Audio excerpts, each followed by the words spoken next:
प्यारे बच्चों, आज मैं आपको बताऊंगा कि क्वाड्रेटिक इक्वेशन को कैसे सोल्व करें। देखो, सबसे पहले आपको क्या करना है, जब भी आपको कोई क्वाड्रेटिक इक्वेशन गिवन हो तो सबसे पहले आप उसको उसकी स्टैंडर्ड फॉर्म में लिखेंगे। अब स्टैंडर्ड फॉर्म क्या होती है? स्टैंडर्ड फॉर्म होती है कि ax² + bx + c। ए और बी हमारे पास यहाँ पर होते हैं आर्बिट्रेरी कॉन्स्टेंट्स और सी हमारे पास सिंपल होता है constant. Got it? A and B are arbitrary constant.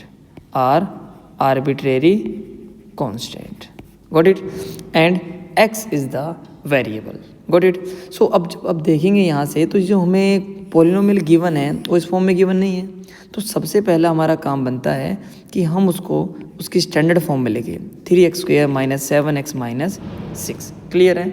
अब इसके बाद आपको क्या काम करना है, इन दोनों नंबर का करना है प्रोडक्ट, यानी कि फर्स्ट और लास्ट का जब आप प्रोडक्ट कर रहे होंगे तो बेटा ये आपके पास पॉजिटिव है, ये नेगेटिव है। मल्टीप्लाई के केस में जब भी आपके पास डिफरेंट साइन गिवन हो तो आएगा minus, means -18x² and some आएगा आपके पास जो भी मिडिल वैल्यू है, यानी -7x। अब आपको क्या काम करना है, 18 के आपको फैक्टर्स निकालने हैं। सो 2 से आपने फैक्टर निकाले 9, फिर जाएगा 3 टाइम्स, फिर 1 टाइम्स जाएगा।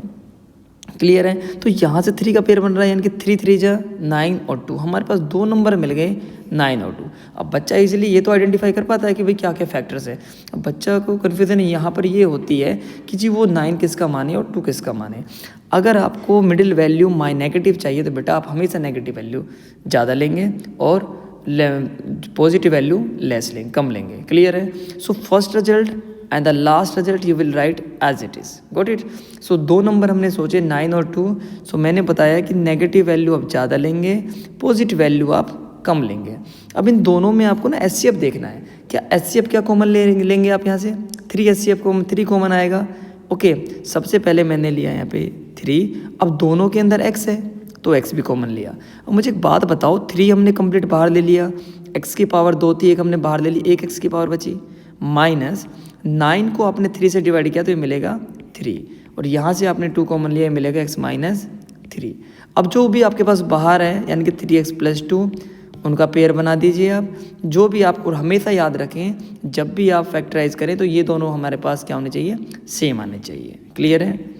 यानी कि जो घर के बाहर हैं उनको एक घर में डाल दीजिए और जिनके 2 घर हैं उनको भी एक घर में रख दीजिए, तो ये हमारे पास हो जाएगा प्यारा सा आंसर। आई होप बेटा आपको समझ में आया होगा।